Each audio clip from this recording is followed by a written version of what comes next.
la formal bienvenida a nuestra conferencia virtual del día de hoy. Raro, pero lo estamos haciendo un martes. Siempre nos ajustamos tanto a las necesidades de nuestros participantes como a las agendas de nuestros expositores, que muchas veces no pueden estar con nosotros el día miércoles, pero sí puede estar con nosotros cualquier otro día y pues nos ajustamos a la agenda del expositor e incluso a las mismas agendas de nuestros participantes. Hoy, martes 8 de octubre, tenemos el tema Entendiendo posibles soluciones digitales que permitan un sistema eléctrico totalmente basado en energía renovable. Específicamente descarbonización y digitalización. Esta conferencia estará a cargo de Santiago Blanco, ingeniero industrial con estudios de posgrado y más de 25 años de experiencia en el sector energético.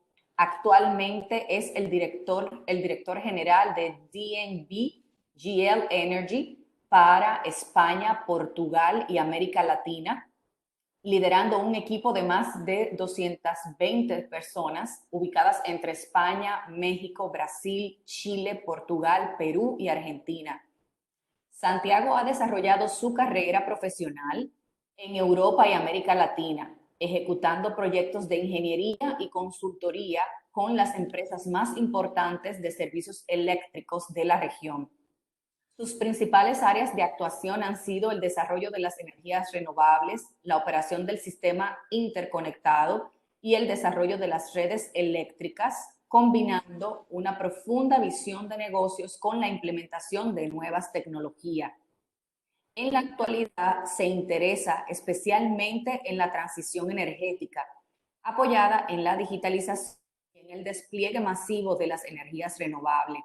Es miembro activo de múltiples organizaciones del sector energético y participante asiduo en las conferencias más relevantes del mercado. Sin más preámbulo, le pasamos la palabra a nuestro expositor del día de hoy, Santiago Blanco. Santiago, bienvenido, buenos días. Por la presentación y muchas gracias al CECACIER por invitarme.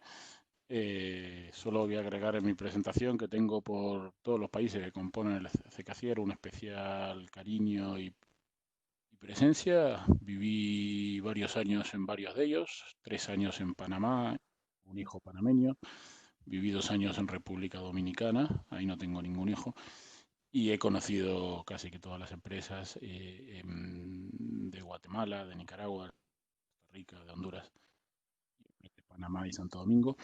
Y por tanto es un placer para mí estar aquí, aunque debo reconocer que ahora ya llevo 10 años de donde estoy un poco más distante, con lo cual si durante mi presentación falta alguna referencia más local a la realidad de Centroamérica o alguna referencia que yo hago está desactualizada, os pido disculpas.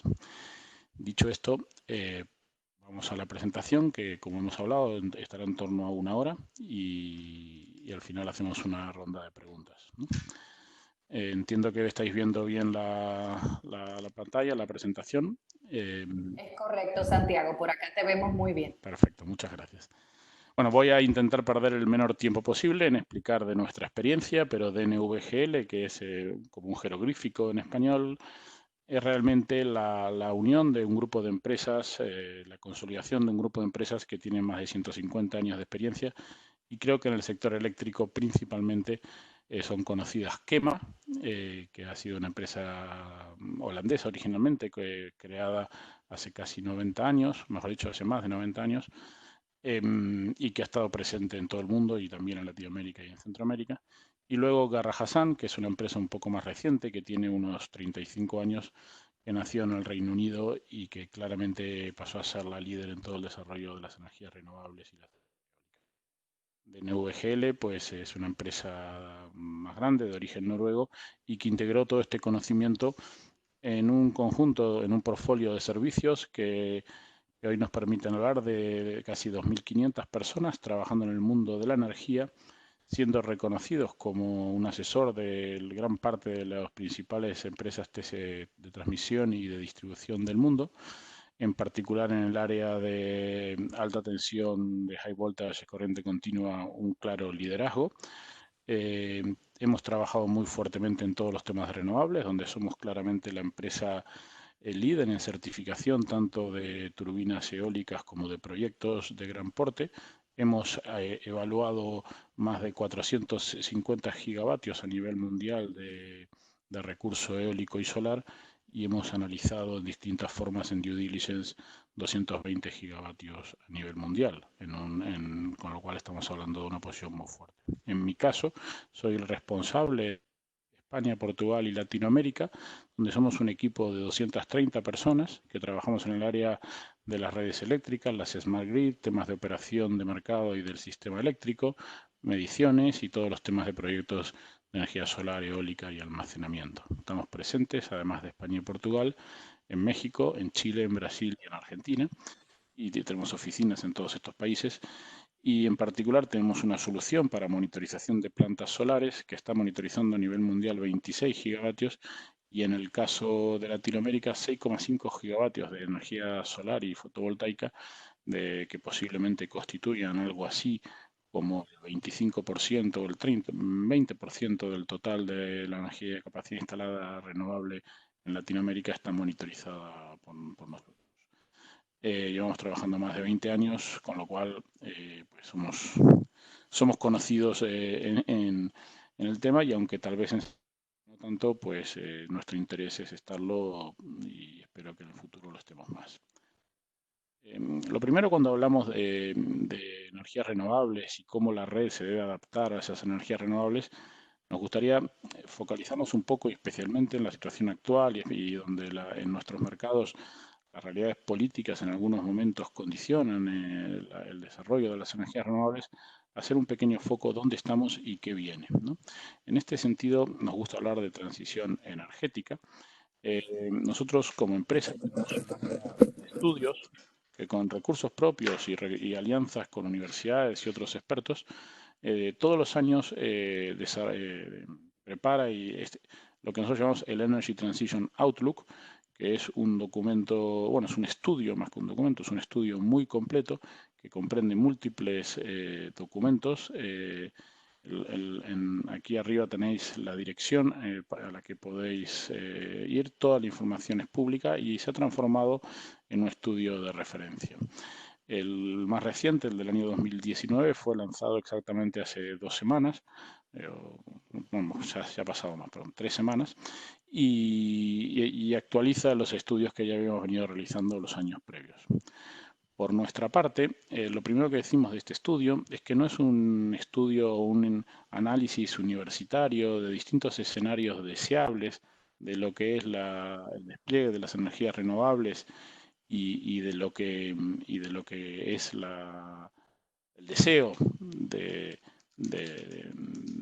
los actores de un futuro mejor o ni inclusive la viabilidad técnica de un despliegue masivo de renovables. Obviamente la viabilidad técnica siempre es relevante. Realmente un forecast, es una previsión de lo que vemos hoy que está sucediendo en el mercado, siendo nosotros una empresa que además, como digo, está en toda la cadena de valor, desde el despliegue de las renovables hasta la relación con la gestión energética de los clientes, pasando muy principalmente por las redes eléctricas y su operación, ¿no? Este estudio, por lo tanto, no maneja múltiples escenarios, es un único escenario y no es un escenario específicamente, sino es una previsión de lo que está sucediendo en el mundo y va a suceder. Hemos dividido el mundo en 10 regiones, una de ellas es Latinoamérica. Es obvio para todos los que conocemos Latinoamérica que Latinoamérica y especialmente su sector eléctrico es un sector muy variado, con lo cual lamentablemente algunos de los valores o cosas que veamos posiblemente no sean asimilables a la realidad específica de Nicaragua, o Costa Rica, o Santo Domingo, o Panamá, pero bueno, es un estudio que por lo menos analiza en detalle cada una de estas regiones. Hay un documento específico para cada una y uno es Latinoamérica, ¿de acuerdo? Por sumarizar las conclusiones del estudio, el estudio muestra que la demanda energética total del mundo, no solo la eléctrica, la total del mundo, va a llegar de aquí a unos 15 años o 12, 14 años a un plató, a un máximo, y a partir de ahí no va a haber un crecimiento. Esto es una diferencia importante con algunos otros estudios, porque creemos que la eficiencia y la intensidad, la mejora de la eficiencia y la intensidad energética hará que la demanda llegará a un momento que dejará de crecer la total. Es importante decir que esto sucederá a nivel mundial, pero no en Latinoamérica. En Latinoamérica se prevé, por las condiciones de desarrollo de los países, que la demanda energética continuará creciendo, aunque a ratios más bajos. Sin embargo, lo que sí es muy significativo e importante es la electrificación de la demanda. Actualmente, lo veremos ahora un poquito más en detalle, la electrificación a nivel mundial está en torno al 20% de la demanda total de energía se consume a través de energía eléctrica. Eso va a subir y en cada región, lo veremos, varía un poco, a cerca del 45%. El siguiente cambio, y muy importante, es que esa energía total, no la eléctrica me refiero, esa energía total va a llegar a descarbonizarse, a ser de componente renovable, libre de carbón, hasta en un 44%. No me refiero a la eléctrica, que como veréis más adelante tiene que llegar a valores superiores al 80%, sino a la energía total, ¿no? Para el año 2050. ¿No? Esto, por ejemplo, a nivel europeo es un tema muy importante, inclusive se están fijando objetivos a nivel 2000, donde ya se espera que a nivel 2030, en el caso español, se llegue al 42% y de media europea al 32% de la demanda.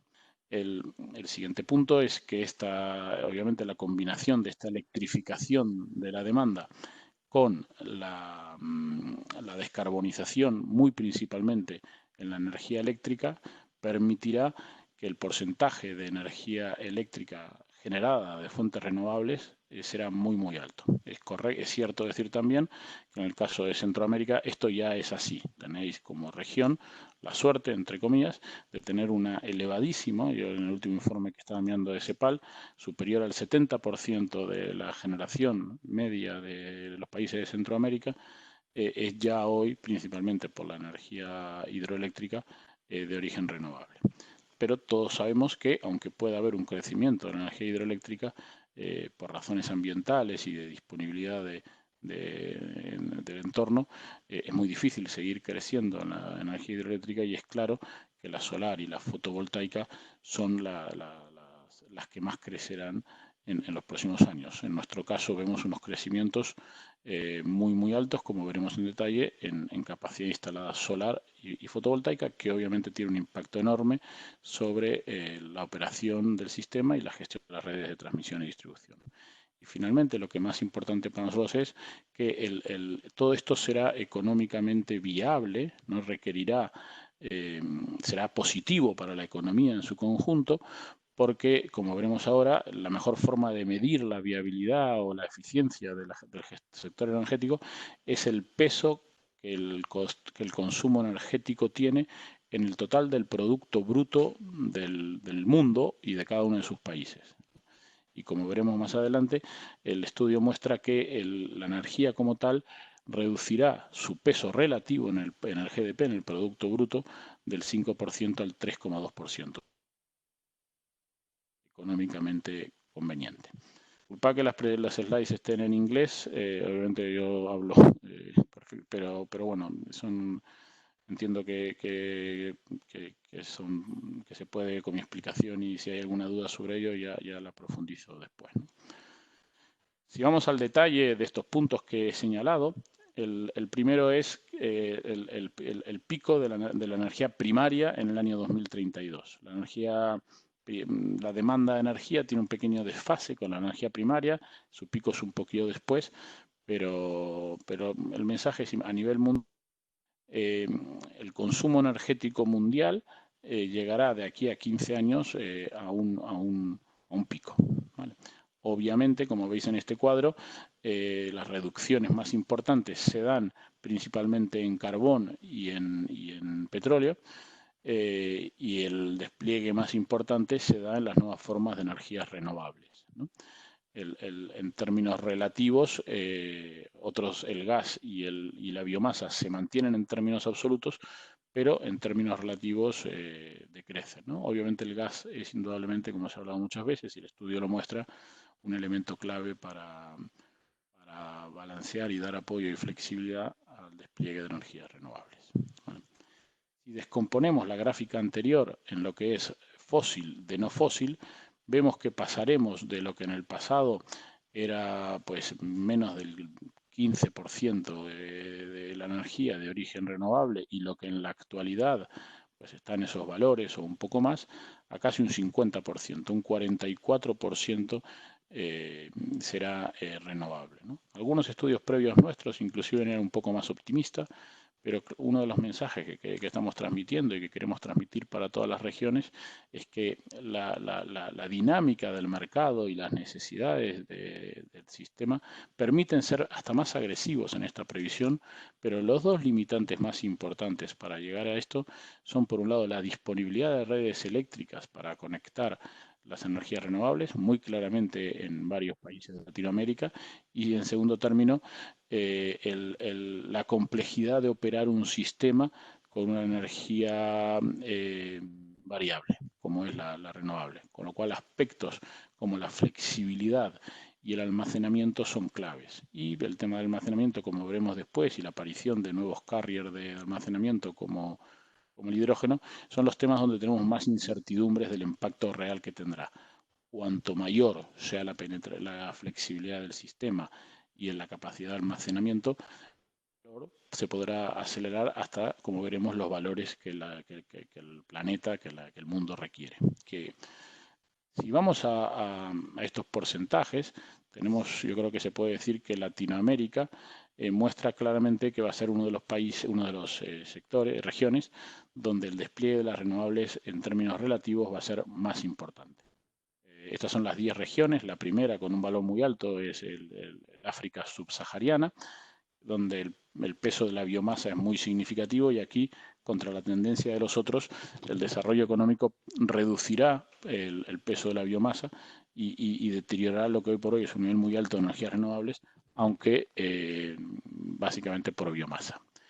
Mientras que en el caso de Latinoamérica, que es la segunda columna, vemos que hoy por hoy, junto con alguna otra región, es aquella, quitando Sudáfrica, es el África subsahariana, donde la penetración de renovables en términos relativos es mayor, con países como los de Centroamérica, Costa Rica, hace poco veía algún informe, en Sudamérica, Uruguay, donde los porcentajes de energía de origen renovable sobre la electricidad son cercanos al 100%, y los valores, los porcentajes de energía renovable sobre el total de la energía consumida son muy, muy altos, ¿no? Con lo cual, creo que es algo de lo que Latinoamérica debe enorgullecerse, y además la gráfica muestra, o nuestros estudios muestran, que esto se continuará hasta superar el 50 y acercarse al 55% de la energía primaria consumida en el 2050 será de fuente renovable. ¿De acuerdo? Y como decía hoy, la demanda de energía, que a nivel mundial se mantendrá estable a partir del 2030, en el caso de Latinoamérica, luego de unos próximos años donde estará relativamente estable, prevemos que seguirá creciendo hasta el 2050. Esto es un elemento muy singular y específico de Latinoamérica, el hecho de que la demanda siga creciendo.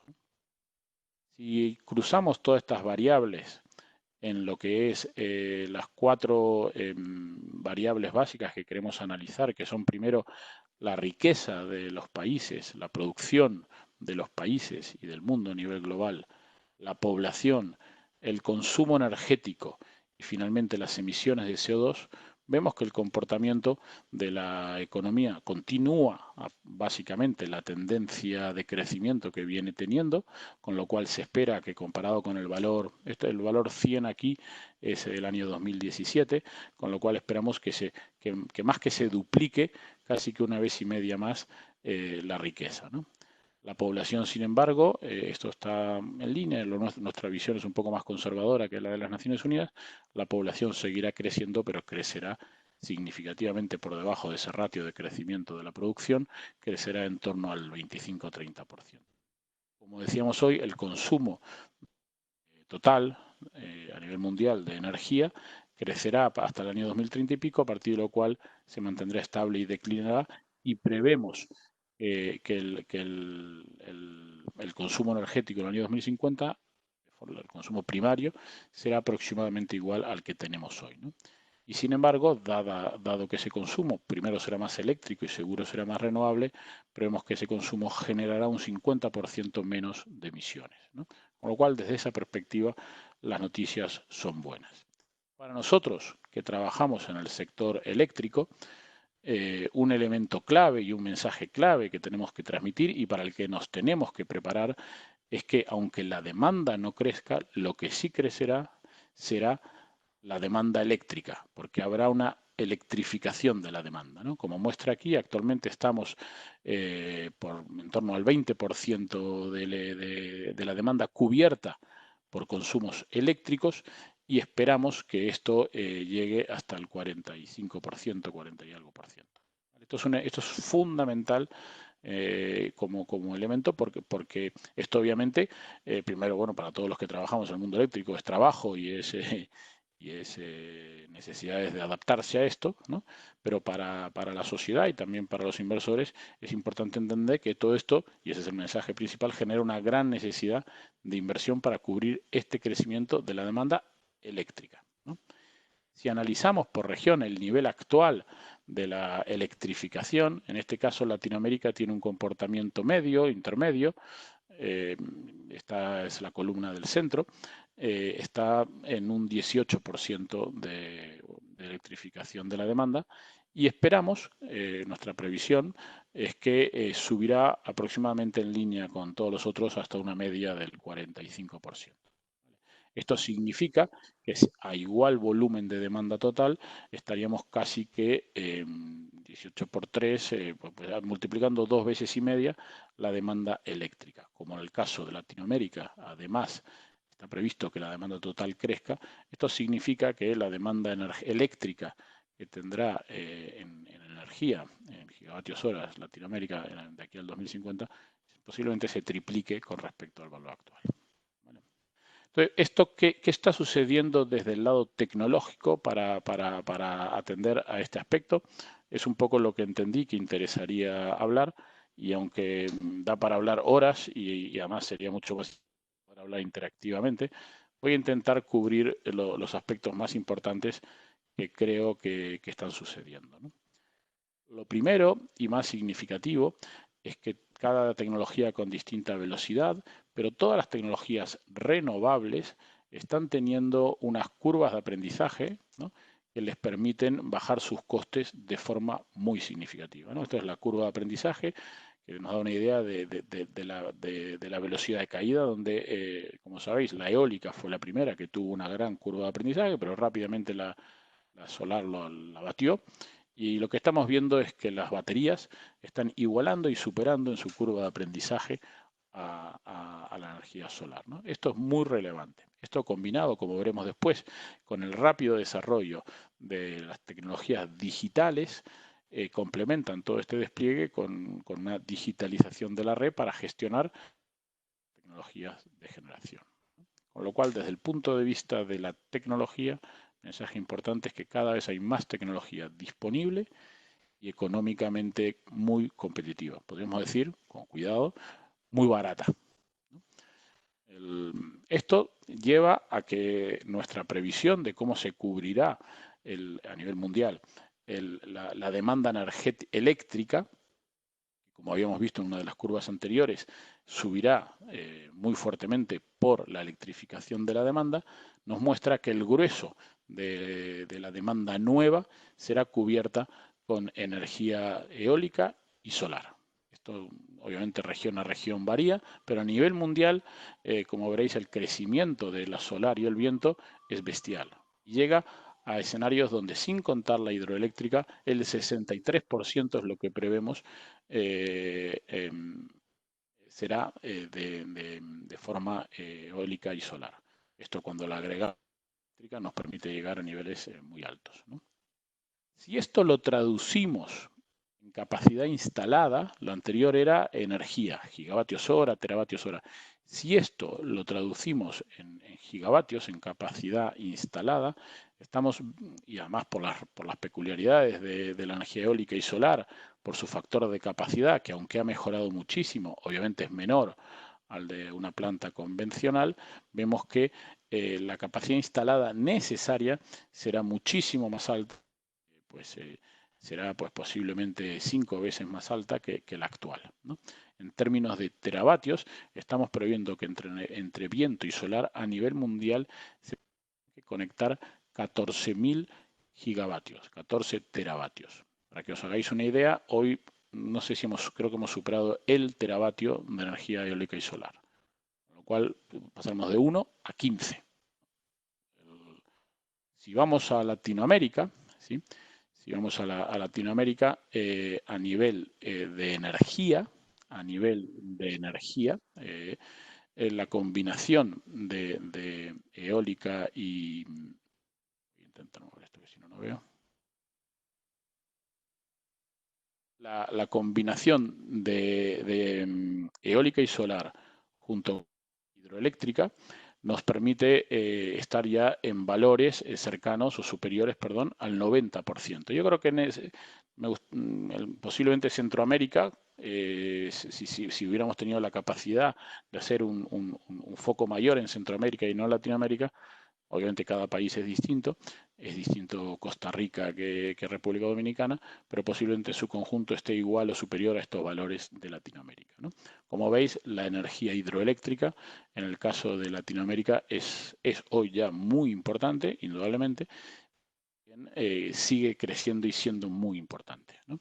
Sabemos también las ventajas de la energía hidroeléctrica en términos de flexibilidad de la operación y respaldo, aunque también sabemos las contingencias, muy especialmente en las zonas afectadas por el Niño y la Niña, de este tipo de generación, ¿no? Pero indudablemente el futuro de la energía eléctrica en Latinoamérica es básicamente hidroeléctrica, eólica y solar.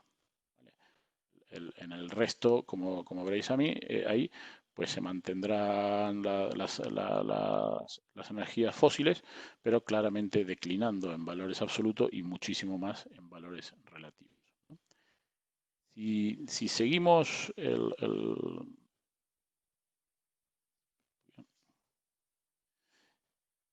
si queremos mirar las capacidades instaladas de viento, ¿no? Estamos en este momento, este cuadro, perdón, es del 2017, el de 2018 está ya la capacidad instalada eólica está en los 570, si no recuerdo mal, pero en ese momento la onshore y offshore a nivel mundial estaba en los 515 gigavatios. Prevemos que se agregarán hasta 5 teravatios, se agregarán 4 y pico nuevos, hasta 5 teravatios onshore y offshore. Esto es multiplicar por 7 exactamente, más de 6 veces la capacidad instalada eólica. En el caso de Latinoamérica, como sabéis, el país líder a nivel latinoamericano con muchísima diferencia es Brasil. Está en los 15, en este momento Latinoamérica ya debe estar en los 26, 27 gigavatios, en este informe eran 22. El Brasil debe estar en 15, 16 gigavatios, tal vez en este momento ya esté en 17. Y después de Brasil posiblemente México, que ya va a estar en 2 o 3, con Chile y Uruguay, que están en 1,5 cada uno, son los países líderes, ¿no? Imaginaros que pasar de 22 a casi 270 gigavatios es una revolución. Y eso transforma la red, la operación y múltiples dimensiones, ¿no? Supongo que a algunos os llamará la atención ver offshore en Latinoamérica, pero ya os podemos decir que en nuestro caso estamos haciendo algunos estudios y trabajando con empresas que tanto en el caso de México como en el caso de Brasil están analizando la viabilidad del offshore. Un tema muy importante aquí también indicar es la mejora de los factores de capacidad. Disculpa que no estoy muy al tanto de los factores de capacidad en Centroamérica en concreto en este momento, pero debo decir que Latinoamérica goza en particular, tanto a nivel de energía eólica como energía solar, de unos recursos naturales impresionantes que permiten que por ejemplo, los factores de capacidad en Brasil, en el nordeste brasilero o en el sur argentino o en algunas zonas de México, por nombrar a los 3 países que tengo en este momento en la cabeza, superan el 50%. Esto con respecto a medias a nivel mundial del 24% da una idea muy clara de la riqueza en recurso eólico que tiene Latinoamérica. Si vamos a la energía solar, aquí el incremento es aún mayor, aún mayor. Cierto es que la China, la India y el sudeste asiático se llevan la parte del león de este crecimiento, aunque ahí parezca pequeño, la franja verde encima, Latinoamérica será importante. Si vamos a los valores de capacidad instalada de viento y solar en Latinoamérica, básicamente lo que estamos previendo es que la solar pase de unos 4 gigavatios que hay hoy actualmente, muy especialmente en México y Chile, que tienen excelente recurso solar, a multiplicar eso, que me sale por 250, 1150 gigavatios. Y en el caso del viento, en ese momento había 18 en Latinoamérica, y ya hoy en este momento hay bastante más, como decía en el cuadro anterior, y prevemos que se acerque a los 360 gigavatios, ¿no? Obviamente, un último elemento relevante para combinar en esta pintura es la capacidad de almacenamiento. Es sin duda uno de los elementos más disruptivos en el análisis de la evolución del sector eléctrico. Es fundamental. Indudablemente, el sector eléctrico es toda la operación, la construcción, la planificación del sistema eléctrico está basada en la premisa de que la energía eléctrica pues requiere igualar instantáneamente la demanda y la oferta, ¿no? Lo que todos los que hemos trabajado toda la vida en este sector conocemos perfectamente, y que el almacenamiento hasta ahora ha permitido atenuar levemente en algunos casos, ¿no?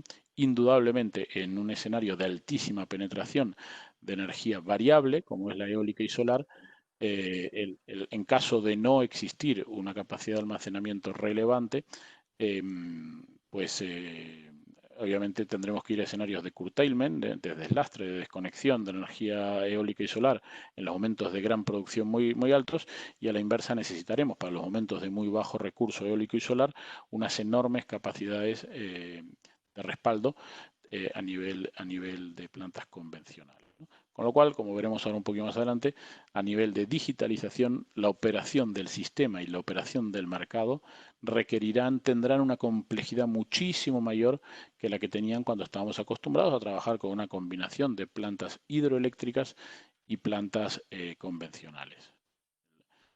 Por nuestra parte, por las curvas de estudio que hemos realizado y lo que estamos viendo en el mercado, donde ya estamos trabajando en proyectos de almacenamiento importantes, vemos que habrá un despliegue muy importante de almacenamiento. Hoy por hoy existe a nivel de hidroeléctricas, existen algunos proyectos en Centroamérica, inclusive interesantes. En España, por ejemplo, hay 4 o 5 gigavatios de almacenamiento hidroeléctrico. Y obviamente habrá la propia realidad del mercado con una volatilidad de precios asociado a, no quise incluir aquí todo un capítulo que si a alguno le interesa está en la información de nuestro informe de cómo se comportarán los mercados, pero claramente el precio de base horaria, y en algunos casos se podría llegar a evolucionar a cuarta horaria, estará muy fuertemente afectado por la disponibilidad o no de recurso renovable, por su comportamiento además de energía de bajo coste variable. Y esta variabilidad del precio genera, y ya lo está generando, todavía necesita algún tipo de apoyo, pero en breve ya no requerirá apoyo, genera que el business case, el caso de negocio, la justificación financiera para hacer viable una inversión en almacenamiento está muy cerca de ocurrir. Ya de hecho está ocurriendo, no tanto para las transacciones de almacenamiento energético, de ganar dinero en la transacción compra-venta de energía entre momento bajo y momento alto, pero sí, como el ejemplo de Reino Unido y en Australia, para dar servicios al operador del sistema de regulación. Entonces, como decimos, creemos que habrá un crecimiento de la hidroeléctrica, aunque indudablemente está limitada por la disponibilidad de territorio y enclaves, y lo que sí vemos es que habrá un despliegue muy grande de sistemas de baterías, ¿no? Y con un efecto que iremos viendo un poquito más adelante también, el coche eléctrico también pasará a tener un peso importante y en lo que se llama el vehicle to grid podrá jugar también un rol como elemento almacenador de energía, ¿no? Con lo cual nos encontramos que prevemos el sistema eléctrico del mundo, si lo miráramos así, el de cada país será igual a esto en pequeña escala, tendrá en un futuro no muy lejano 40.000 plantas solares de gran escala conectadas, además de millones de pequeña y mediana escala. Tendrá 12.000 grandes plantas de generación de viento, además de múltiples pequeñas y medianas plantas eólicas. Contará con 5.000 el mar empezará a ser, ya lo es para nosotros, estamos trabajando en muchos proyectos en el Mar del Norte, entre Reino Unido, Alemania, Holanda y Noruega, y estamos comenzando a trabajar en proyectos muy interesantes en la costa este de los Estados Unidos. El mundo eléctrico tendrá que salir a navegar, tendrá que familiarizarse con el mar, ¿no? Es un elemento, con lo cual aspectos como los cables submarinos y el uso de la corriente continua en cables submarinos son hoy una de las áreas donde tenemos más disponibilidad y donde los ingenieros formados en esos aspectos están más demandados. En Estados Unidos en particular es un tema que está teniendo un boom muy grande. Finalmente, pues solo por poner un ejemplo de lo que cambiará del lado de la demanda, estimamos que habrá 3 billones, 3.000 millones, en este caso no son billones, son billones anglosajones, 3.000 millones de coches eléctricos que estarán en distintas formas conectados a la red y también en algunos casos al mercado. ¿De acuerdo? Con lo cual, si pensamos ya en el sistema eléctrico y qué puede hacer el sistema eléctrico para adaptarse a esto que viene, lo primero y cada país es distinto y cada mercado es distinto, es redefinir los mercados, los mecanismos de mercado eléctrico existente, ¿no? Esto es una gran discusión que en Europa ya está existiendo, pero creo que en todos los países surgirá. Claramente los modelos actuales implementados en América y en Europa están más basados para la forma de generación convencional, para la remuneración de un CAPEX y la remuneración de unos costes variables y una serie de incentivos a este tipo de inversión. Y pasamos a un escenario que sin llegar a ser de coste variable cero, pero sin duda es un coste variable muy bajo y sin embargo unas necesidades de capital importante que lo que requieren dentro de nuestro estudio, un bloque específico es la dimensión financiera del nuevo negocio de la energía y donde se muestra muy claramente la importancia. Yo creo que el éxito que han tenido algunos países de Latinoamérica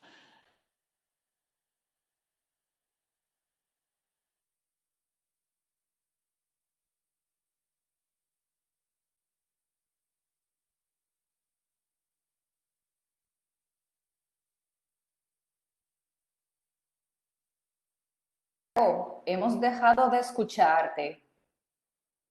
Perfecto. Bueno, no sé dónde me dejasteis de escuchar, pero yo había señalado que el sistema eléctrico, aquí ponemos algunos indicadores a nivel mundial, esto obviamente se traduce de forma distinta en cada país, pero básicamente es un sistema mucho más descentralizado, mucho más distribuido, donde además, tanto del lado de la generación como del lado del consumo, los actores son mucho más dinámicos y en algunos casos más difíciles de controlar de lo que era un cliente puramente receptor de la demanda y poco y pasivo, y del lado de la generación unas grandes centrales perfectamente gestionables por los operadores y el operador del sistema, ¿no? Pasamos a un sistema más complejo y en ese sistema más complejo vemos claramente la necesidad de por lo menos focalizarse en 3 dimensiones. La primera estaba explicando que era la redefinición de los mecanismos de mercado, básicamente pensados inicialmente para las formas de generación convencional y que tienen que tender a dar mucho más certidumbre y claridad a los grandes inversores en un escenario donde las energías renovables han demostrado, y muchos países de Latinoamérica son ejemplo, que si existe esto, se logra unos precios, unos costes de la energía terriblemente competitivos, como ha sido el caso de países, de vuestros propios países en algunos casos, o de países como México, por llamar un poco a uno de los campeones en el término del despliegue de renovables a precios altísimamente competitivos. Lo segundo, voy a la derecha, es invertir en renovables, pero también invertir en red. Hablamos todo el día de las inversiones y los precios de la energía renovable, y otro mensaje muy importante, y nuestro estudio lo muestra, es que la red que requerimos, si estamos hablando en Latinoamérica, que la demanda energética se va a cerca que triplicar y la capacidad instalada se va a multiplicar por 8, pues la red tendrá que adaptarse a ello. Y hoy nuestra experiencia lo muestra, trabajando en múltiples países de Latinoamérica, las dos principales barreras al despliegue de las energías renovables son la falta de red suficiente para conectar los puntos de generación privilegiados que tienen muchos países de Latinoamérica en términos de recursos, y la falta de escenarios estables a nivel regulatorio y financiero, ¿no? Ya desde un punto de vista técnico, el tercer aspecto a gestionar es la necesidad de poder gestionar la flexibilidad a nivel del sistema y las redes. Y esto es otro aspecto donde la digitalización es fundamental. ¿Vale? Si vamos a un nivel ya detallado, lo comentaba aquí, pues para el operador del mercado, para los operadores del sistema eléctrico y del mercado eléctrico que tenéis en cada uno de los países de Latinoamérica y en particular en el caso de Centroamérica, aspectos como la variabilidad, la flexibilidad, la definición de reglas claras regulatorias, la integración entre los países, donde Centroamérica tiene una referencia muy importante, pero lamentablemente la interconexión eléctrica es más una barrera que una fortaleza, e indudablemente casos como hemos trabajado en países como Chile, que está prácticamente aislado del resto de Latinoamérica. Otros países como Uruguay y posiblemente Costa Rica han logrado niveles altísimos de penetración de renovables, en buena medida por su alto grado de interconexión con los países vecinos, ¿no? Eso creo que es claro, ¿no? Y obviamente aquí hay un efecto muy importante, que es este nuevo mercado con este despliegue de renovables tiene unas necesidades regulatorias y un comportamiento de los precios mayoristas totalmente distinto, que requiere y genera nuevas oportunidades de negocio. Pero como lo que más, yendo más al sistema, decía yo al principio que esta transición energética es financiable o es eficiente a nivel mundial. En este cuadro mostramos que cómo el consumo energético mundial, su peso, porque indudablemente el consumo energético a nivel de el coste del sistema energético y específicamente el eléctrico subirá, pero si lo comparamos con el peso en la economía, ¿sí? Vemos que el peso del consumo energético, del coste, tanto CAPEX como OPEX, para entregar la energía que se demanda, bajará del 3,5% a menos del 2%. En este caso son los valores de energía eléctrica, ¿no?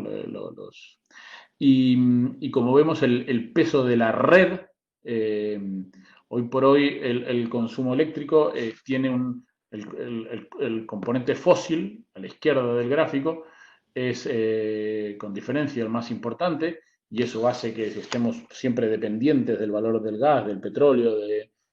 Vemos que esto baja radicalmente y que en el coste de la red pasa a adquirir un carácter cada vez más importante, ¿vale?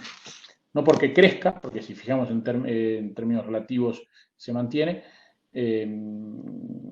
relativos de la economía, pero sí relativos al coste total del sistema eléctrico. O sea que el sistema eléctrico, hay quienes a veces hablan del símil con la telefonía, ¿no?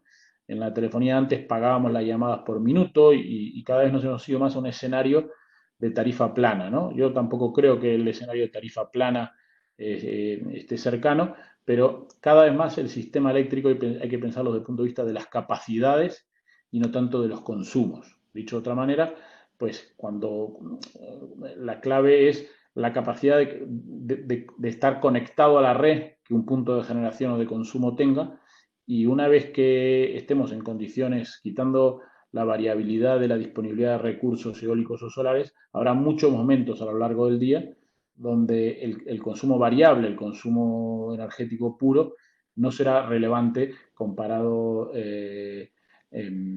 con el coste total, ¿no? Si vamos ya a lo que sería la inversión necesaria, prevemos que a nivel mundial se requerirá invertir hasta 30 trillones de dólares en la red, ¿no? Esto suena disparatado, pero es lo que nos dan los números desde hoy hasta el 2050. Y disculpa que no tengo presente el sistema eléctrico de alguno de vuestros países en este momento. Tengo más presente, por ejemplo, el de México.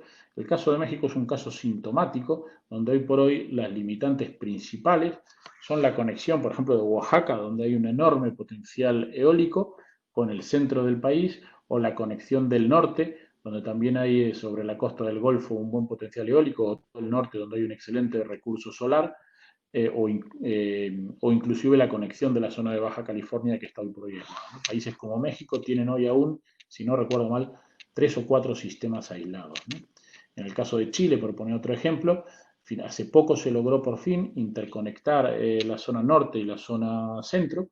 Aún la interconexión de la zona norte con la zona norte es débil y no se puede aprovechar el enorme recurso solar que tiene el norte de Chile, porque no hay capacidad de evacuar buena parte de esa producción hacia el centro, ¿no? En el caso argentino, ni que hablar que sucede lo mismo. En otro estudio que hemos estado haciendo recientemente para XM e ISA en Colombia, sucede algo parecido. Tiene buena parte del recurso solar y eólico en el noreste del país y está pendiente de una conexión en línea continua de alta tensión que conecte la zona del noreste, Santa Marta y todo esto con el centro del país, ¿no? Creo que en esto los países de Centroamérica habéis hecho inversiones importantes, pero disculpa que aquí no pueda dar más detalles, seguro que seguirá siendo necesario conectar, mejorar la red de transmisión y distribución, ¿no? Si vamos al impacto en las redes y la tecnología necesaria, obviamente el punto importante es la necesidad de expandir el sistema de transmisión y distribución, pero la base de todo esto también será la inversión en tecnologías sobre la red, tecnologías que permitan digitalizar, por supuesto, terminar la digitalización de la red de transmisión. En algunos países podríamos decir que ya está bastante completada y en otras aún es un debe, pero sobre todo digitalizar la red de media y baja tensión hasta llegar al cliente, ¿no? Vamos a escenarios donde habrá líneas más largas, de capacidad de transmisión más importantes, con lo cual la tecnología de corriente continua pasa a ser clave. Nosotros en este caso hemos estado trabajando y conocemos proyectos de corriente continua, además de los que ya existen en Brasil. Están en distintos grados de definición, proyectos de corriente continua muy relevantes en Colombia, en México, en Chile, por decir algunos de los que tengo presentes en este momento, y sin duda será un elemento clave. Obviamente el incremento de la capacidad obligará a reforzar todas las estructuras de distribución y hacer subestaciones, estructuras de subestaciones de distribución y mucho más digitalizadas, con lo que toda la aparición del mundo del protocolo 61850 y la digitalización de subestaciones será clave. Es un área donde estamos muy activos y hay varios de los países de Latinoamérica donde ya el protocolo 61850 se ha adoptado.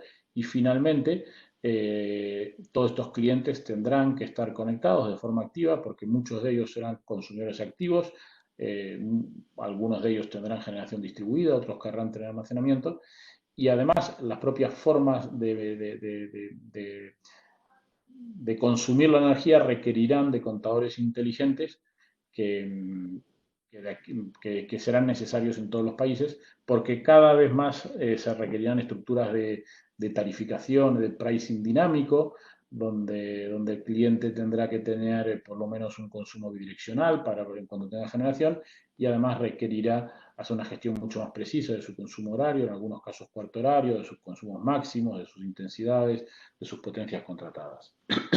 En el caso español, por ejemplo, hemos terminado recientemente, hace un año, el despliegue de los contadores inteligentes.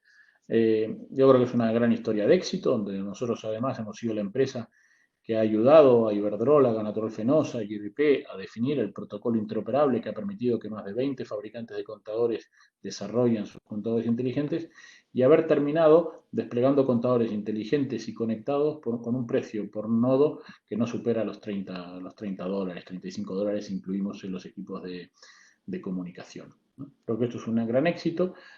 Muchos países de Latinoamérica están evaluando estas actividades. Nosotros recientemente trabajamos en Chile, por ejemplo, con el regulador chileno para definir una primera directiva de cómo debía ser el despliegue de los contadores. ¿De acuerdo?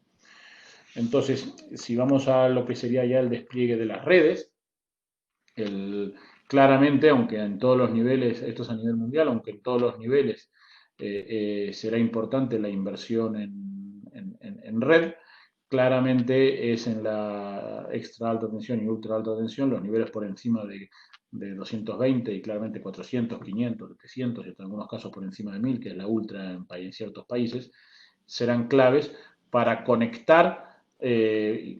interconectar países. Por ejemplo, en el caso europeo parece claro que la penetración mayor de renovables que se ha logrado en cierta medida en Europa está muy asociada al alto nivel de interconexión que existe entre los países europeos, ¿no?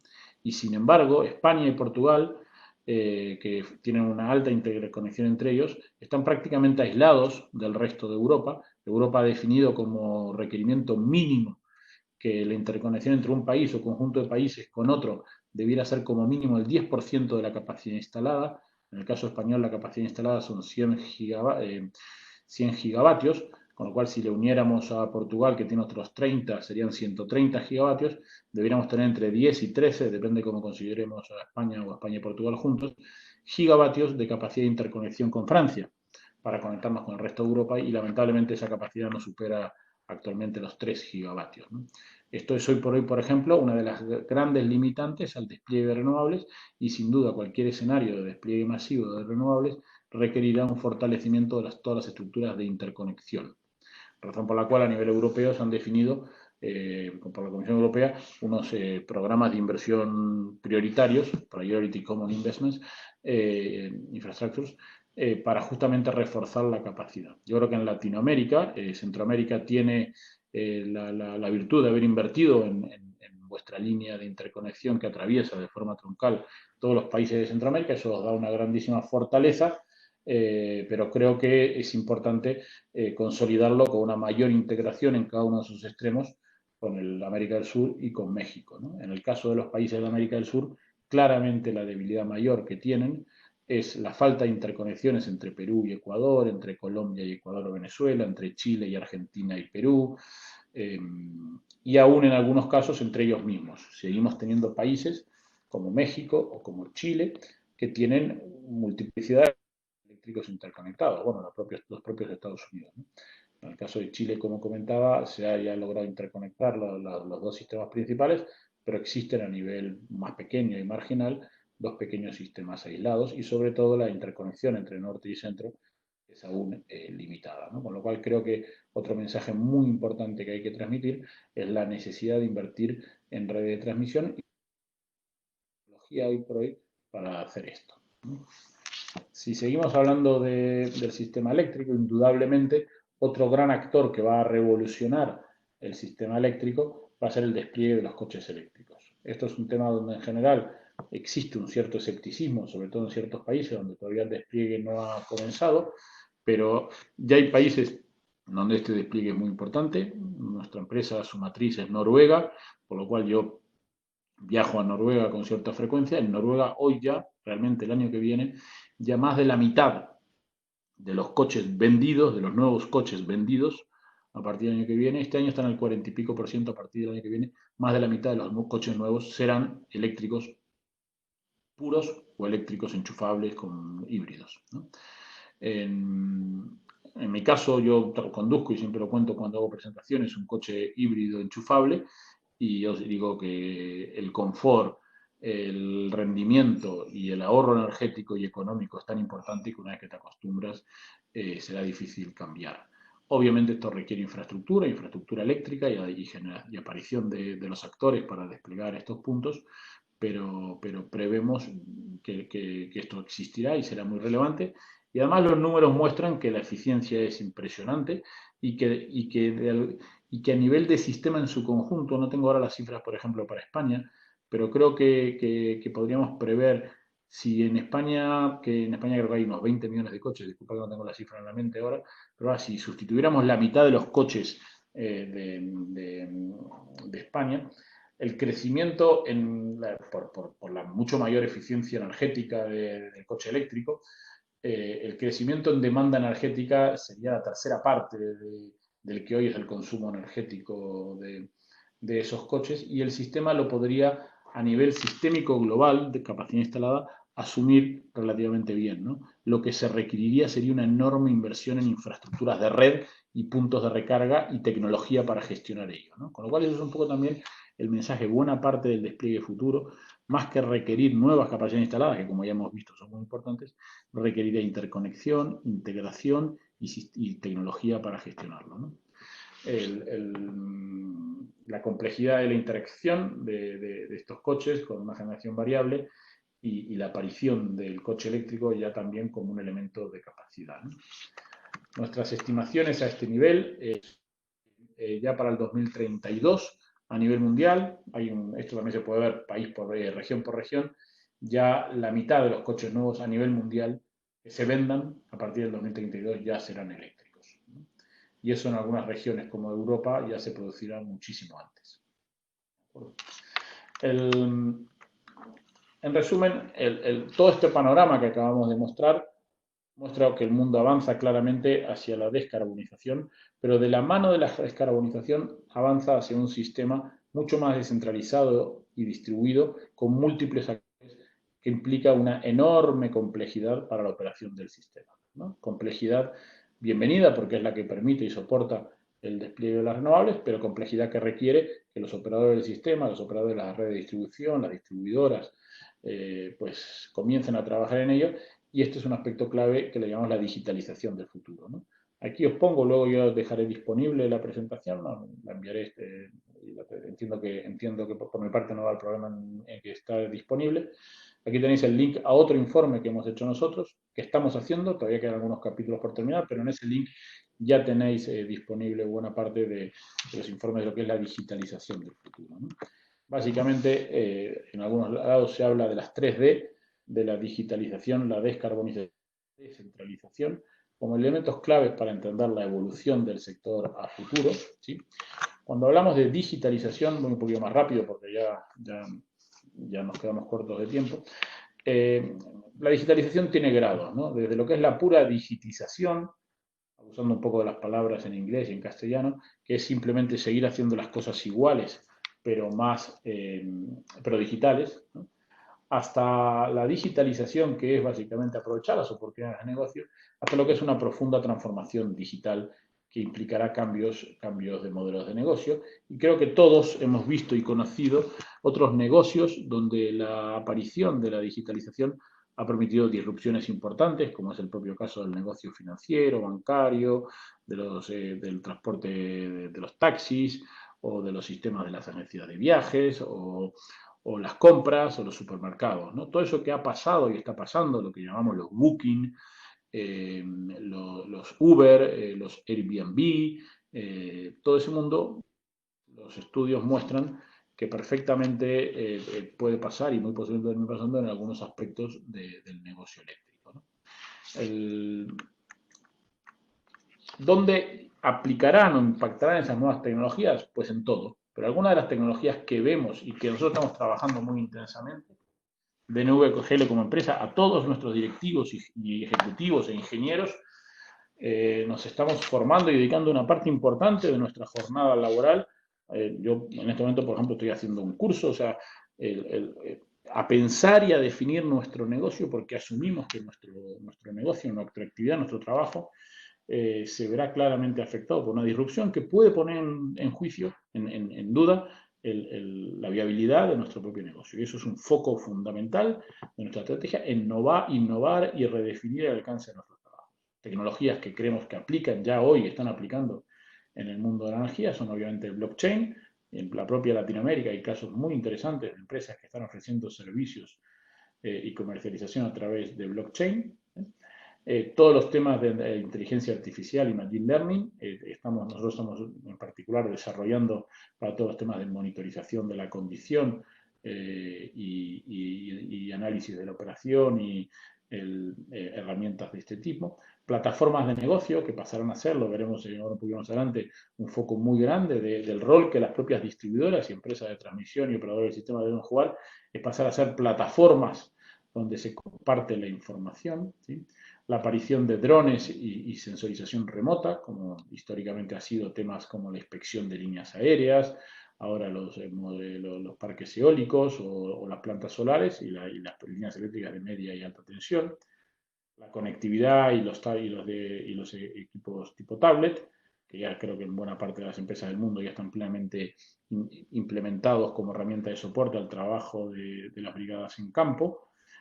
Todos los temas de Big Data, nuestra experiencia con nuestra solución de monitorización es un perfecto ejemplo de esto. Estamos gestionando 26 gigavatios en tiempo real de plantas solares y eólicas de clientes a los que les damos el servicio de darles la disponibilidad de la operación y las condiciones de sus activos. Son un ejemplo de esto. Los Digital Twins, que es la creación de los antiguos simuladores o el desarrollo de herramientas virtuales que simulen perfectamente de forma dinámica la realidad de nuestros activos, ¿no? Aquí en España, por ejemplo, Enel está trabajando en desarrollar un Digital Twin de su propia red de distribución, son aspectos ya claves, y el desarrollo de soluciones ofertadas a través de APIs o servicios o soluciones como servicio, ¿no? Esto obviamente llevará a que la potencia computacional cada vez será mayor. ¿Y esto qué impacto tendrá para los distintos actores? Para los distintos actores, la digitalización, ¿qué implicará, ¿no? Hoy creo que estamos hablando principalmente con gente que está en el mundo de la generación, la transmisión y la distribución. Pues aspectos como el forecasting es fundamental. En un escenario de energía variable, los que trabajamos en temas de energía renovable no nos gusta decir o escuchar decir que la energía eólica o solar son imprevisibles, ¿no? Son perfectamente previsibles, lo que no son es controlables, ¿no? El forecasting es fundamental. Por otro lado, las herramientas de forecasting de la demanda y para un operador del sistema, hoy por hoy, la unión de ellos, tanto a nivel de sistema global como de nodos específicos, es un área de digitalización clave, ¿no? Obviamente, todos los temas de monitorización de la condición, ¿sí? y todos los aspectos a ellos analizados y la construcción de analytics y herramientas inteligentes para analizar y pasar de mantenimientos correctivos, que poco más, poco menos han sido la base de la historia del mantenimiento en buena parte de las empresas de transmisión y distribución, a mantenimientos preventivos, que eran los que complementaban en buena medida el mantenimiento de las empresas de transmisión y distribución, pasar a elementos mucho más avanzados de monitorización de la condición y predicción del comportamiento y sobre todo lo que está ahora muy de moda, que es la gestión de activos y el uso de herramientas digitales para hacer una gestión inteligente de los activos que nos permita optimizar los costes totales de propiedad, combinando el capital y la operación, CAPEX y OPEX, y llegar a una optimización del coste total, de lo que algunos llaman el TOTEX, ¿no? Que es la suma de CAPEX y OPEX, ¿no? Desde el lado de los clientes, obviamente será muy importante todos los temas que permitan conectar a los clientes, los smart meters, y todas las plataformas de trading peer-to-peer que aparecerán, y obviamente finalmente todos los temas de digitalización de la red de media y baja tensión serán elementos claves del despliegue en los próximos años. Cada uno de estos temas darían para hablar un buen rato. Yo simplemente quisiera hacer un par de referencias al rol. La regulación europea es un poco distinta de la americana, pero un tema que es de altísima prioridad en Europa es el rol que van a jugar las empresas distribuidoras. Y si vamos al paquete de invierno que lanzó la Comisión Europea hace ya un año y medio, o 2 años, un año y medio, se definía para los operadores del sistema de distribución, para los distribuidores, toda otra discusión. Pero antes se le llamaba DNOs, Distribution Network Operators, ahora se llama DSOs, para los distribuidores, pasarán a ser, además de los gestores de un activo, la red de distribución, serán los gestores de una plataforma sobre la que interactuarán múltiples actores y donde ellos una de las funciones que tendrán que hacer es disponibilizar el acceso a esa plataforma y gestionar los datos que permitan ofrecer servicios sobre ese activo y sobre esa plataforma. Esto no es muy distinto de lo que en Nueva York también se ha definido a nivel de la comisión del New York Public Service Commission, que habla de cómo la gestión de de los recursos distribuidos requerirá el desarrollo de plataformas que permitan crear valor a través de la participación en el mercado y dándole a las distribuidoras la responsabilidad de desarrollar y operar esas plataformas que permitan empoderar al cliente y facilitar la existencia de mercados de energía distribuida y plataformas distribuidas, ¿no? Todo esto, además, para agregarle complejidad, que a los ingenieros nos permitirá, nos dará trabajo, en un escenario donde la ciberseguridad, la aparición de estos sistemas cada vez más digitales y complejos, nos expone cada vez más al peligro de la ciberseguridad, con lo cual no podemos, en una conferencia como la de hoy, dejar de hablar de la importancia de estar todas las empresas preparadas para gestionar adecuadamente la ciberseguridad y sus riesgos. Una de las áreas de trabajo que estamos desarrollando más activamente es justamente servicios para evaluar y certificar la vulnerabilidad de los sistemas de control, tanto a nivel local, los propios de una subestación, como a nivel global de un sistema, como puede ser la operación de un sistema, ¿no? Entonces, en resumen, tenemos un escenario donde vemos una grandísima penetración de la energía renovable que permitirá descarbonizar la economía, lo cual lleva de la mano una descentralización de todas las operaciones que implica una complejidad que hace necesario pues, una digitalización tanto de las infraestructuras como de los procesos y negocios, ¿no? Esto, a ver si es verdad que es una gran noticia.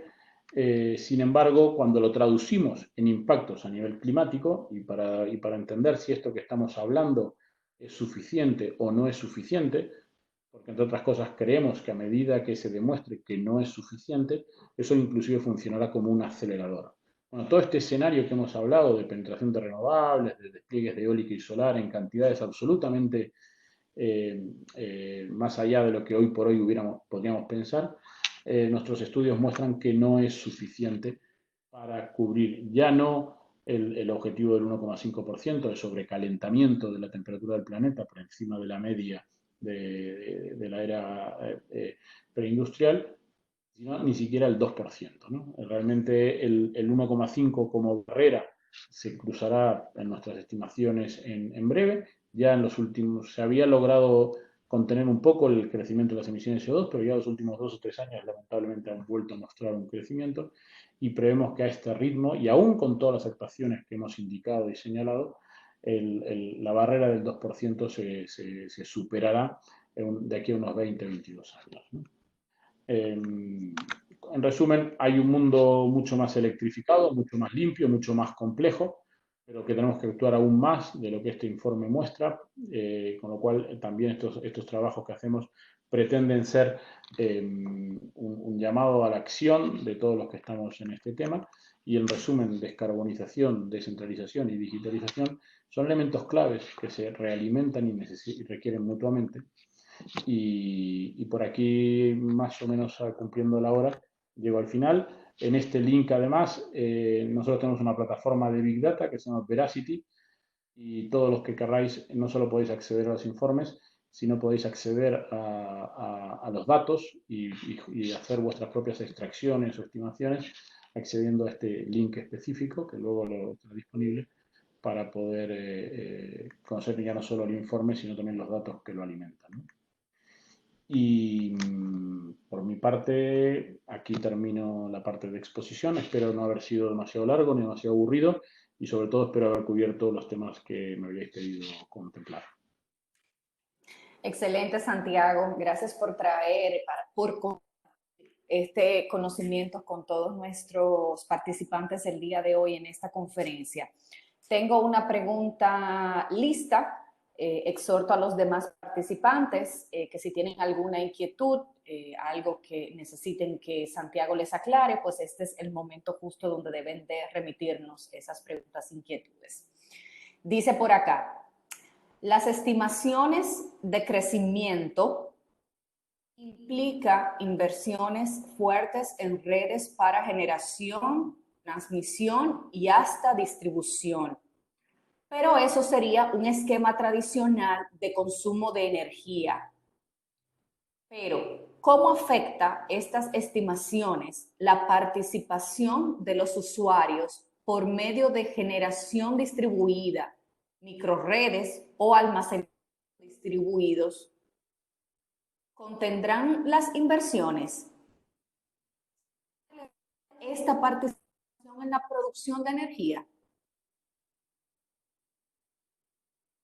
Bien, es una buena pregunta y es de los temas más difíciles de prever, ¿no? Una cosa es, yo diría que primero, a nivel técnico, hemos hecho estudios que muestran que sin duda será importante. ¿Qué significa relevante, no? Que en el futuro un 5% de la energía eléctrica total sea generada a nivel residencial por los propios clientes es relevante, el 5 es relevante, el 10 es relevante, el 20 es relevante. ¿Cuál es el valor a partir del cual lo consideramos relevante, ¿no?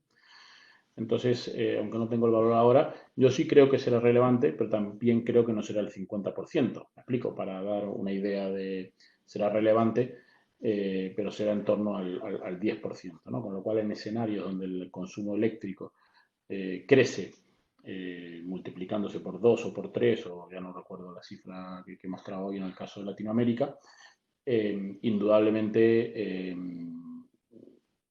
un 10% cubierto por energía autogenerada es relevante, pero no cambia la necesidad de tener un sistema eléctrico y unas inversiones en capacidad de generación importantes.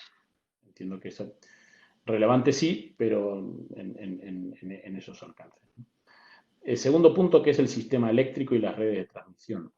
Dependerá mucho de la evolución del almacenamiento eléctrico y depende mucho también de la situación actual de los países.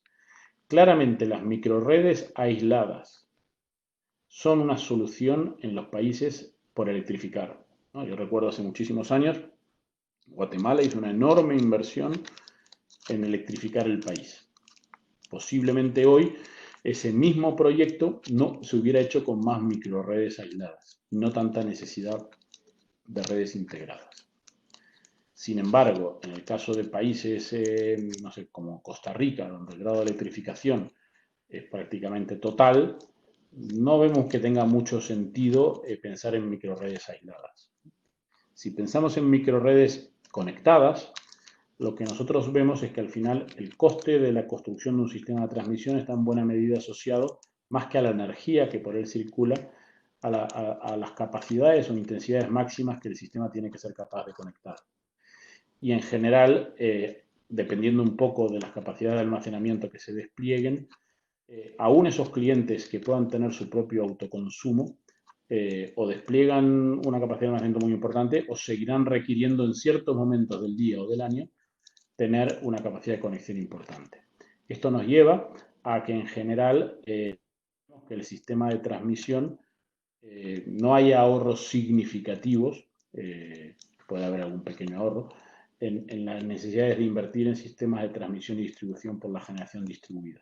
Porque además la generación distribuida no se distribuirá ni en el tiempo ni en el espacio de forma óptima con respecto a los flujos del sistema, sino que se distribuirá en el tiempo y en el espacio de forma independiente de las necesidades del sistema y muchas veces podrá inclusive generar necesidades de capacidades de transmisión y distribución nuevas, distintas a las que existían antes, ¿no? En España, por ejemplo, ponemos como ejemplo que algunos barrios de Madrid, que hoy por hoy tienen una red pensada para recibir la energía y distribuirla a sus clientes, si mañana esos clientes en barrios de cierto nivel adquisitivo hacen una gran inversión para tener su propio autoconsumo e inclusive un excedente, en el mes de agosto, cuando todos esos vecinos de una capacidad de consumo se van a veranear al Mediterráneo, pues posiblemente la necesidad del sistema de evacuar toda esa energía que se está generando en ese barrio será igual o inclusive superior a la que tenía inicialmente cuando la energía fluía de la alta tensión a la baja, ¿no? Con lo cual, generación distribuida sí, ahora generación distribuida como solución a las necesidades del sistema, no, será una pieza más de un sistema, ¿vale? Que igual requerirá inversiones y en cualquier caso requerirá controlar flujos bidireccionales, requerirá mayor monitorización, requerirá digitalización para gestionar. ¿No? Espero haber respondido a la pregunta.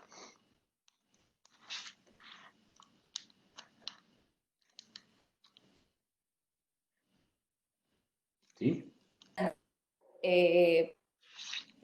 Comparto lo que nos comentan en el chat te agradecen por la excelente presentación. Están comentando de lo clara, de concisa, de lo bueno que ha sido para los participantes. Ya por ahí luego tú verificas lo que nos comentan en el chat. Nos preguntan reiteradamente que por favor compartamos esa presentación, que si es posible, porque de verdad quisieran tener ese material que tú has presentado el día de hoy. De acuerdo, bueno, sí, el material lo voy a enviar a ti en PDF. Lo enviaré, yo creo que a más tardar mañana por la mañana. Y, por supuesto, por mi parte, y además daré mis datos, pondré en la presentación mi correo electrónico. Sí, Y por cualquiera, favor. y cualquiera que quiera contactar conmigo será un placer. ¿Vale? Genial. Luego de las preguntas que veo, hay una pregunta que habla del rol de los reguladores. Sí, acá la tengo. Dice, ¿cuál es, a su parecer, el rol de los entes reguladores en este proceso de descarbonización y digitalización? Bueno, yo creo que si entráis imaginaros que hay un capítulo entero del informe centrado en el impacto para los reguladores, ¿no? Con lo cual eso es una señal de que el impacto es muy, muy grande, ¿no?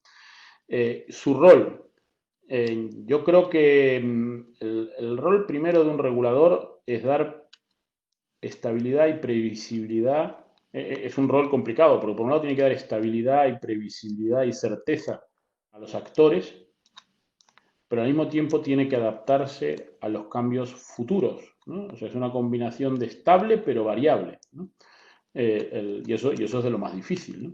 Con lo cual, yo creo que el regulador tiene que entender, desde mi punto de vista y pensando en algunos países de Latinoamérica, que el sector eléctrico, además de ser un sector obviamente económicamente importante, con unas necesidades de gestionar un mercado importante, es también un sector tecnológicamente complejo, ¿sí?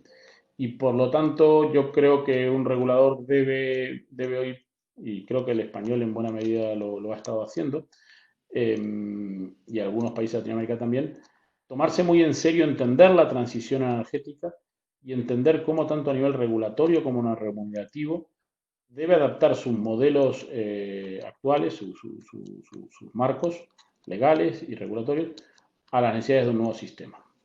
Por ir un poco más concreto, creo que hay referencias como, por ejemplo, la digitalización es un aspecto muy importante y el despliegue de tecnologías. Creo que en general en América Latina el reconocimiento a las inversiones que realizan los operadores debiera darle mayor peso al reconocimiento a las inversiones en tecnología, por ejemplo. El ejemplo de la regulación británica, RIO, una de las I es justamente de innovación. Es un modelo donde además de la tradicional reconocimiento o remuneración de las inversiones históricas y de los costes de operación, se hace un explícito, inclusive se promueve un explícito reconocimiento y remuneración de las inversiones en tecnología. Yo en algunos países latinoamericanos he visto como las señales que existen en los modelos regulatorios no remuneran adecuadamente esa inversión en tecnología, ¿vale? Eso me parece un punto importante. A nivel del despliegue de inversiones, parece claro que el modelo regulatorio tiene que dar certeza y previsibilidad de los flujos de capital que permitan recuperar la inversión asociada a las grandes inversiones. Y en ese sentido, siendo cada país distinto, además de lo que es el mundo de las renovables, el propio despliegue de las grandes líneas de transmisión requiere, y hoy por hoy pienso en más de un país de Latinoamérica que tiene sus grandes infraestructuras de transmisión paralizadas, a la espera de encontrar modelos regulatorios y económicos que permitan ir adelante con esas inversiones.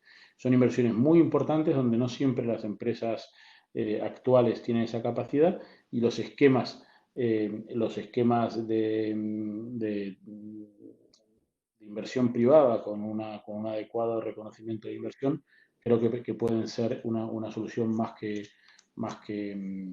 favorable para ello, ¿no? Y tercero, creo que hay que pensar en el cliente, y algunos países de Latinoamérica ya lo están haciendo, atreverse a comenzar a promover el que un cliente sea activo el promover el despliegue de los contadores inteligentes, promover o por lo menos no bloquear el despliegue de la generación distribuida, tratar de transmitir la mayor transparencia entre los costes reales del sistema y la tarifa. Muchas veces hay un enorme gap entre las estructuras de costes reales del sistema y lo que son lo que el cliente paga, y eso da señales distorsionadas de lo que es rentable para el sistema o no.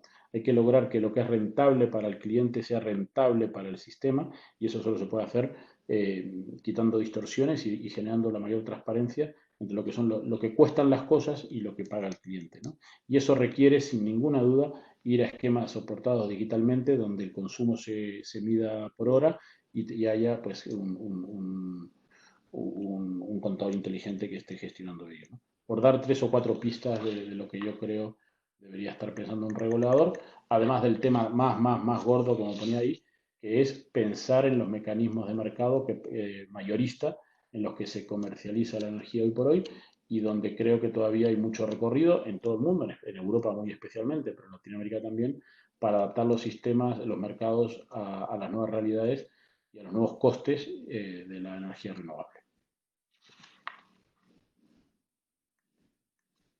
Espera que los vehículos eléctricos se conviertan en un almacenamiento de energía. Hoy día no es así. Sí, es toda una discusión, ¿no? Comparto el escepticismo implícito en la pregunta. La gestión inteligente yo puedo contar mi propia experiencia, ¿no? Lamentablemente en España no tenemos la red de puntos de recarga que permita que yo sea un consumidor mucho más activo con mi coche. Y entonces, pues efectivamente lo que se señala es así. Hoy no es un elemento de almacenamiento. No es un elemento, con mucho logro tener mis baterías cargadas cuando lo necesito. Ahora, también es verdad que vamos cada vez más a un escenario donde el propio negocio de los coches cada vez varía. Yo no sé en Centroamérica cómo está el tema, pero en España, por ejemplo, en cuestión de 2 años, han aparecido nuevos actores que han transformado todo el mundo del transporte.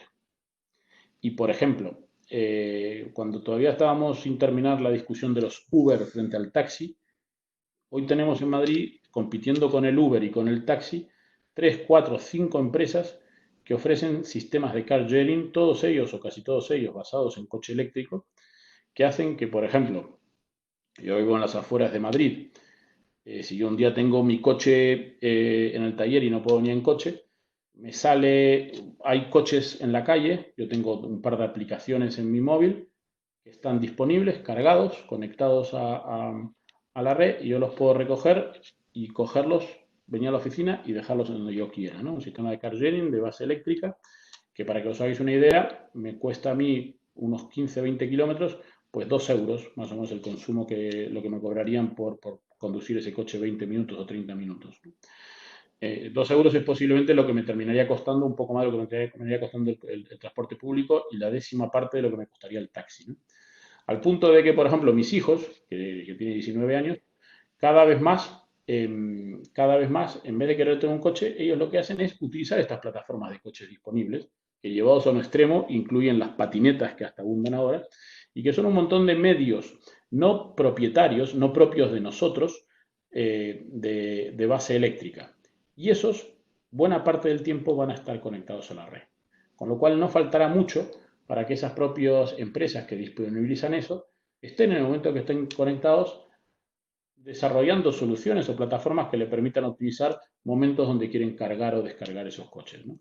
En resumen, es una buena pregunta, comparto el escepticismo, pero entendamos que el propio entorno del coche eléctrico de aquí a 10 años cambiará, y posiblemente el porcentaje de coches en propiedad de particulares bajará y aumentará exponencialmente el porcentaje de coches compartidos o car sharing, ¿no?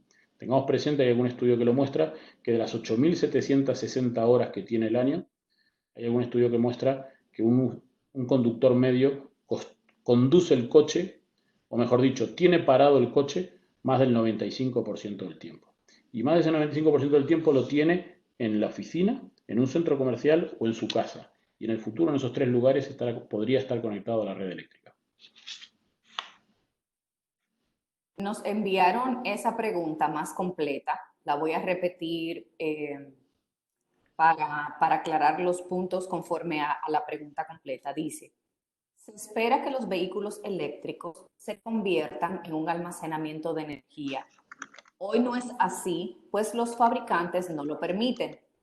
Para ser usado ese remanente diario de energía para consumo interno de un hogar, permitiendo aplanar la curva de carga en horas pico.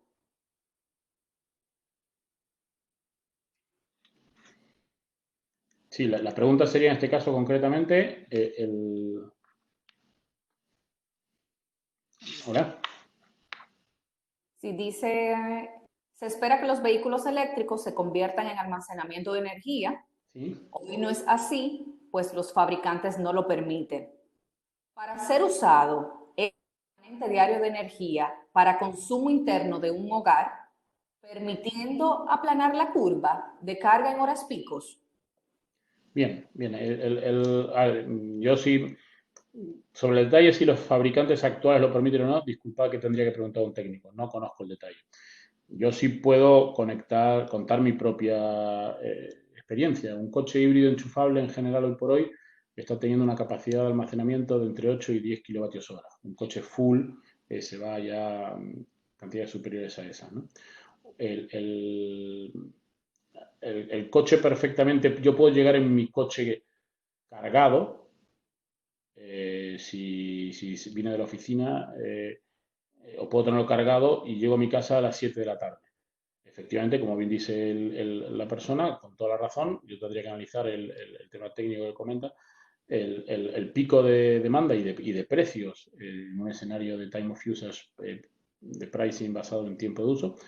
Los precios más caros son entre las 7 de la tarde y las 10 de la noche, ¿no? Yo en ese momento, si mi coche estuviera cargado, podría estar echando mano de mi coche, que no lo voy a utilizar más, en ese momento para que sus 8 o 10 kilovatios hora que tenía yo cargados, o una fracción de ello, me alimenten a mí, con la tranquilidad de que como yo no voy a salir de casa, y a partir de las 11 de la noche, 12 de la noche, el coche estará ahí y yo podré extraer la energía de la red para que cargue el coche y al otro día por la mañana yo tenga el coche cargado, ¿no? Eso sería un ejercicio, un ejemplo claro de lo que comenta. Y si hay los fabricantes de coches no lo permiten, me gustaría confirmarlo, pero me extraña.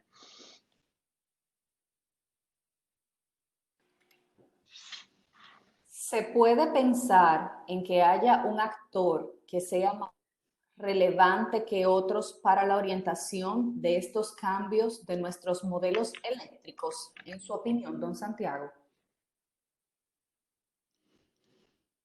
Repíteme, ¿se podría? ¿Puede pensar en que haya un actor que sea más relevante que otro para la orientación de estos cambios de nuestros modelos eléctricos?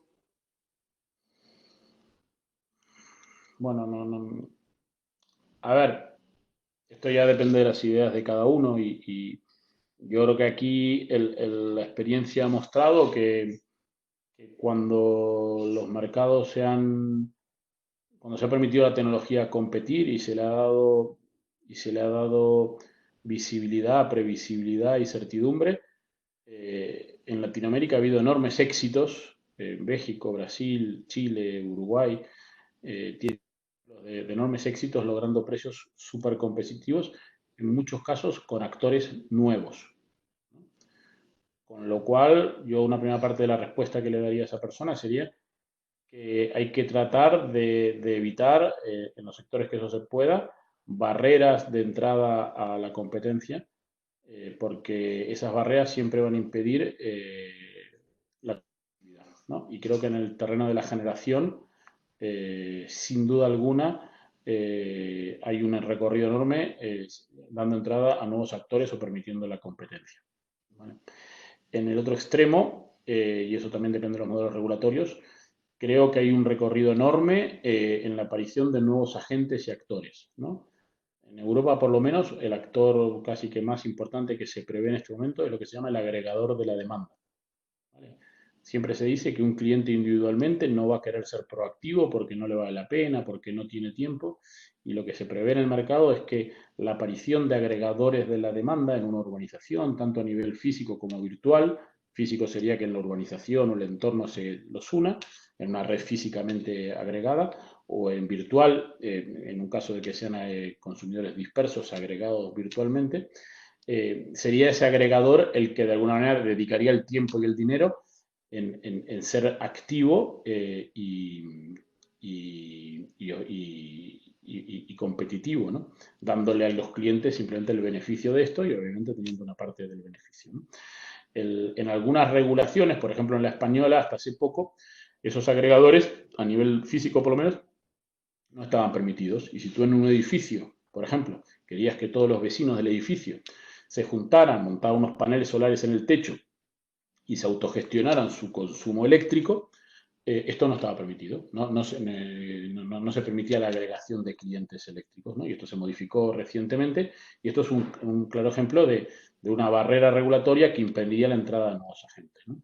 En resumen, lo que quiero transmitir es que sin duda existirán agentes regulados, que son básicamente el sistema de la red de transmisión y distribución, en los cuales, y además he intentado explicar en mi presentación, que son imprescindibles y que deben asegurar el fortalecimiento de la red, pero dos mensajes. Uno, restringirlos a los aspectos puramente de monopolio natural, permitiendo además la aparición de nuevos actores y competencia, y aún en este caso tratar de asegurar que a través de regulaciones eficientes que reciban las señales adecuadas para ser competitivos y eficientes.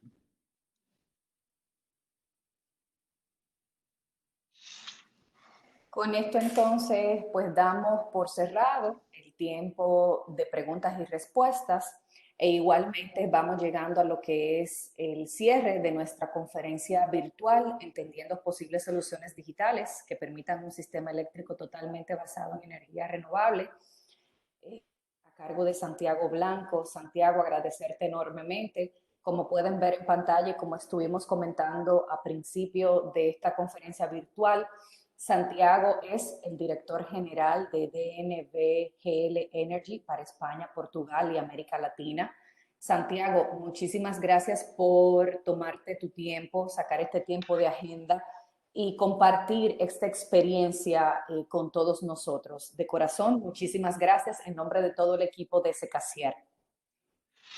Un placer para mí, no con Secasier, pero sí con la CIER y que antiguamente con Juan Carrasco. Yo soy uruguayo de origen y Juan Carrasco es un buen amigo y fue secretario general de la CIER durante varios años, hasta hace un año y medio, y siempre es un placer trabajar con la CIER en cualquiera de las instancias o unidades. Muchísimas gracias. Igualmente a todos nuestros participantes, pues agradecerles su sintonía el día de hoy. En pantalla nuestro número de WhatsApp para los que quieran inscribirse y recibir semanalmente la actualización de nuestras próximas conferencias virtuales. E igualmente nos pueden seguir en todas nuestras redes sociales para mantenerse al tanto de todo lo que estamos haciendo, Secasier y CIER. A todos desearles un feliz resto del día y nos escucharemos próximamente en una próxima conferencia virtual. Gracias a todos.